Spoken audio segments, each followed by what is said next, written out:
I would think there's something about when people serve each other, especially when it's so casual, it just like warms my heart. I don't know why. Yeah. It's like one of those small like kind gestures where I'm like, it tells you something about a person. Well, this is why I, when I was working with those people at Tesla, when I was upset at Elon Musk for not putting a volume knob in his car. What? There's not a volume knob in a Tesla. Really? Right?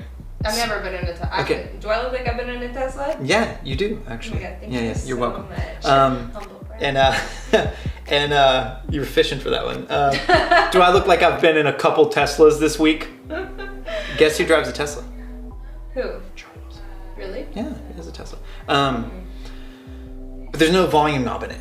But like, think about in relationships, just like pouring someone a cup of tea. Yeah. Think about like if you and I were driving. Yeah, you turn it down when they're talking. Yeah. When the phone rings, you turn it. How do you turn it down? Is it on the steering wheel? It's either on the steering wheel or you scroll through a series of hand gestures and magician your way and the kind of so. But if you think about it, like imagine we're driving and then you say something interesting and then you just reach over and you turn it down. Yeah. And now we're having a conversation and that's like a pretty big gesture, like to me. And then, but then you're driving with someone and maybe you're kind of crushed out on them or something, and all of a sudden a cool song comes on and they just reach over and they kind of turn it up a little bit. Yeah. That's a big deal. Oh, totally. It's a big deal. But if they don't have access to that, nope. Just erase that whole human interaction. Or if you get social anxiety and then you spend like 5 minutes thinking, should I turn down the music or not? But if you don't even have that option, what are you gonna do? Yeah, yeah.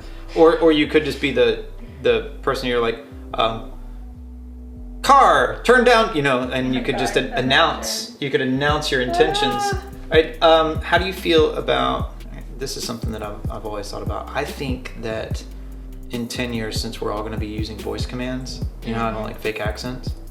I feel we're all going to have one homogenized accent, which is us speaking very monotone and loudly, like we're trying to talk to someone that The saddest thing that you've ever said to me.